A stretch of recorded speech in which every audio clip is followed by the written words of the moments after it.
Ça c'est moi. C'était en 1967 et sur cette photo j'avais tout juste un jour. Sur cette photo-ci, je devais avoir environ 8 ans. Vous voyez, j'étais très typée. J'étais la morena de la famille. Entendez par là, la brune.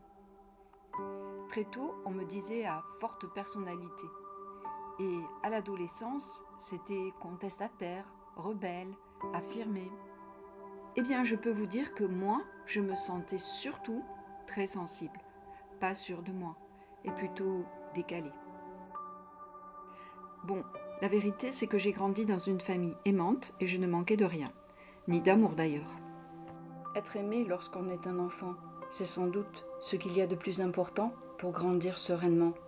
Eh bien moi, j'ai cru comprendre que pour cultiver cet amour, je devais me montrer tel que l'on me voyait, ou du moins c'est ce que je pensais, vous savez, avec une forte personnalité. Je me suis mise dans la peau de cette jeune personne qui sait ce qu'elle veut et où elle va.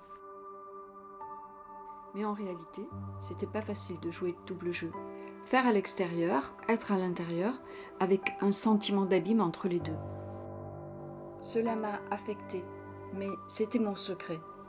Heureusement, j'avais mon piano, mon confident.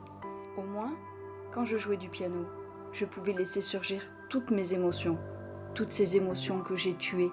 Oui, je dis bien tuées. Vous ne connaissez pas ça, vous, quand de fortes émotions vous assaillent, mais vous les ignorez, comme si elles n'existaient pas. J'étais une jeune personne aimée, choyée, bien éduquée. J'aurais dû me sentir profondément heureuse, mais je ne me sentais pas à ma place. J'ai longtemps caché cette part de moi, la sensibilité, la vulnérabilité, la timidité. Je ne vous raconte pas tout ça pour vous faire sortir vos mouchoirs. C'est pour vous dire que si très longtemps je n'ai pas été moi-même, j'ai fait semblant, j'ai joué un rôle, je me suis montrée différente de ce que je ressentais, eh bien, cela a quand même pris fin. Voilà, c'est ce que j'ai un peu vécu, de plus fort à l'intérieur de moi, jusqu'à quand même presque 40 ans. À l'intérieur, je dis bien, car à l'extérieur, tout semblait aller plutôt bien. Oui, mis à part que je ne vivais pas pour moi, mais pour je ne sais qui, je ne sais quoi. Voilà, je me suis trouvée. Je suis devenue coach de vie et musicothérapeute, et j'ai appris à m'aimer mieux, à m'écouter, me comprendre, et surtout bien me connaître, me reconnaître. Et aujourd'hui, devinez, je suis moi, heureuse, et pas quelqu'un d'autre. Cela ne mérite-t-il pas d'être partagé ?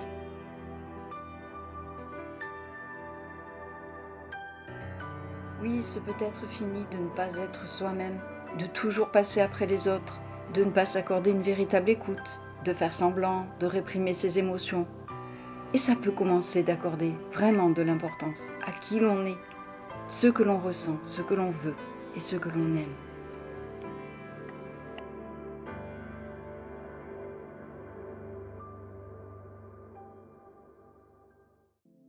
Dans ce livre que j'ai intitulé « À la mode de soi », je vous propose une marche à suivre, un auto-coaching dans lequel j'ai aussi inséré la musique pour apprendre à faire bien pour soi comme je l'ai fait pour moi-même.